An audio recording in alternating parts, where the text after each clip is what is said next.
What's going on, Blues? Welcome back to Life as an Evertonian. This is our pre-match review for the game on Saturday night against Newcastle at the Hill Dickinson Stadium. I didn't do my final summary of the United game, unfortunately. It's been a chaotic week, to say the least. A little bit of a lowdown. My mum was due to be operated on yesterday over in Blackpool, and yeah, the operation didn't take place, unfortunately. We got a bit of bad news, but we're trying to stay positive and remain hopeful. Basically, she had an ECG done on the heart, and she was due to go down, and it said there was some sort of trauma, some sort of potential silent heart attack that might have taken place within the last 5 weeks. She passed everything in terms of her pre-op. And yeah, so yesterday was a bit of a worrying day because obviously we thought she was getting operated on, and then she weren't with that piece of information. So we're back at the hospital again on Monday.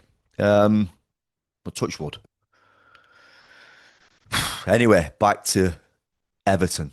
And yeah, I thought the game against Man United, I said in my instant match reaction, I felt like there were a shift and in terms of a mentality shift with that performance, that level of performance, the grind, the determination to stick together and get over the line with the 3 points. You could tell there was some sort of solidarity to the players, to the team.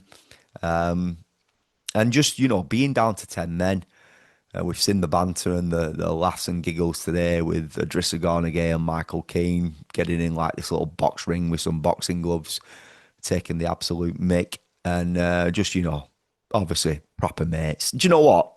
I said it in the my match reaction. I do believe Idrissa Gana has been giving it him, proper giving it him. And Michael Keane of 5 years ago would have just took it. And I think he's just gone and said, fucking, F and Jeff do want Idrissa, get back in your position. He's full of confidence. He's feels like he's like, I on life at the minute, playing so well for Everton. You couldn't, if Jared Branthwaite came back, you couldn't take Michael Keane out of the team. So he's told him to do one and more to multiply. And he's pushed him, and then Trish has flipped his lid and slapped him. It weren't a sending off, but it is what it is. I heard Darren Bent on TalkSport saying it is a sending off. You've got kids watching this, and and so on. But it weren't for me. But it is what it is. Everton were down to 10 men, and just what a performance! Watching that game, I weren't at Old Trafford. I was watching it at home. I was so stressed watching it. I thought, how can we get through this? But by Kieran Dewsbury all bagging that goal, I thought at least this gives us a good chance to coming away with something, coming away with a point here, and just to hold United out and limit them to any real good chance.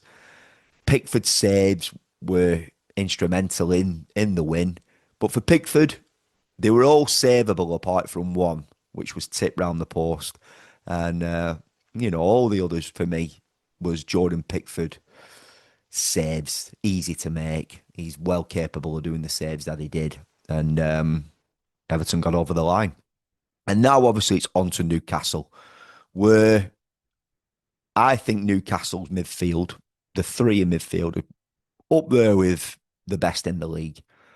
And, we're not going to have Idrissa Gana in for this game. Probably not going to have him for the next two after this. And then I think he's only got one game before he goes to the AFCON.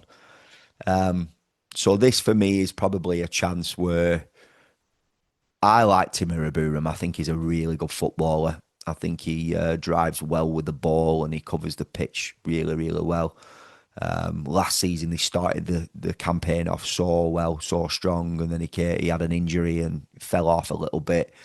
But it's a chance now for Timur Ibrahim to really build some momentum while Idrissa's going to be out. And obviously, we haven't got the likes of Merlin Roll, who's just had an operation. You could potentially play Keenan Dewsbury all deeper but I think we've seen Kieran Dewsbury all over the pitch recently. And I think even though he's adopting there as a number 10, I think like to Jimmy Garner and Adrissa, they've been all over. They really have. They've been in each other's, moving into different pockets and different space, covering each other. Really, really good. And you know the work rate that Keenan Dewsbury all were putting in with a win against Fulham were really imperative and important for Everton getting over the line with those 3 points. He really ran midfield in that game. Jimmy Garner really good on the ball. So you could play Kieran deeper, and then we could bring in Alcaraz as a 10. I think I would like to see that, but I don't think it'll happen. I think it will be Tim that comes in, and maybe you could make those slight adjustments through the game because Tim Abraham has not been playing like 90 minutes. You know, can we get 60, 70 minutes out of him? Then could we get 20 minutes out of Alcaraz? Drop Keenan Dewsbury a little bit deeper than Alcaraz adopts as a 10. It's all about how the game plays and molds out. I don't want to see the likes of Dwight McNeil in. You know, obviously we're going to have Jack on the left and Iliman Njai on the right. Barry's a starter for me now. He's been playing really well. I thought he was superb. I really do think he was superb against Man United. He was such a clever footballer. And you could even see that in the early stages. Some of the link-up play that he did, when I think back to the game against Brighton, he's played well in little pockets and little increments of games. But such a complete performance against Fulham and such a hard job to do against United. But the amount of headers that he were winning, he were a focal point, and you know, someone who can play the ball and be comfortable on the ball. You know, when you're pumping the ball up to Beto, he hasn't got that hold up play. He's more into the channels, into the space. And look, Barry has got both aspects of that. And it's only a matter of time before that lad gets on the score sheet. Obviously, we saw Seamus Coleman go off injured. So a decision there to be made for Moyes. Does he go with Jimmy at right back? He ain't going to do with having a dresser out. So Jake O'Brien will be back in the right back position. Obviously, there we have him Merlin Roll out. Listen, if he went for Alcaraz, which I don't think he will, then you could see Jimmy there, but it's too stretched. There's not enough options there, so it will be fundamentally Jake O'Brien. And then Tarkowski, Michael Keane, Mikolenko and Pickford. It's going to be a tough game, Blues. Again, Newcastle are very strong in that midfield three. You know, they've played midweek in the Champions League and got beat. Ivy Barnes is the one who's bagging the goals from recently. I don't know if they've got injuries to the German lad, the striker, because I think we've seen Anthony Gordon play as like a false nine. So, you know, it's going to be a good game, Blues. It's under the lights at the Hill Dickinson Stadium, 5:30 kickoff, technically a night game. You know, I'm really looking forward to it. So, Blues, let me know your thoughts.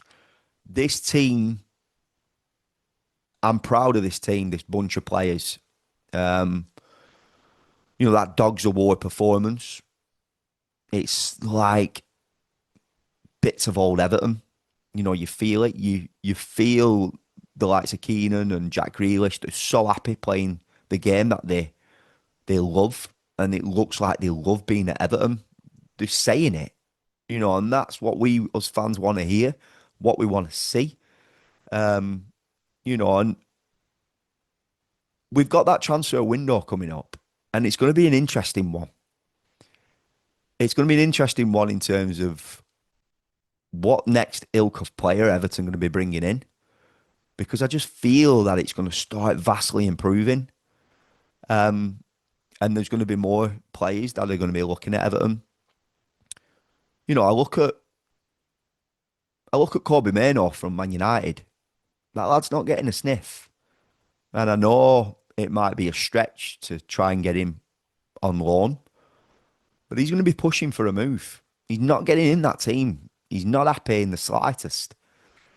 Could he be a long-term predecessor for Idrissa Gana Gueye? If Everton have to pay the money, he could be a serious option. Staying in the Northwest, he's seen It's happened to Jack Grealish coming to Everton, and really one for the future. And it's weird that Man United can't see that, or Amarin's not seeing that. So there's players out there who the likes and the ilk of that lad will be looking at Everton, and they're good players, and Everton deserve good players. New era, new stadium, new ownership. The shift is changing, Blues. I feel it. I felt it in that performance. Probably one of the biggest 3 points we've achieved. Listen, you get them 3 points that have kept us up against Palace, and them performances against Bournemouth last game of the season, Abdoulaye Doucouré. But just a mentality shift feeling. That 3 points at Old Trafford, the first team to go there with 10 men and go and pick up that win. The shift's happening, Blues. Let me know your thoughts. And I'll see you in the next one. Up the toffee, subscribe to the channel if you haven't done so already. Click that bell to turn on post notifications. We're all doing this because I've got stuff going on at the minute. And but I've been able to come on here and take my mind off it. So I appreciate it. See you in the next one.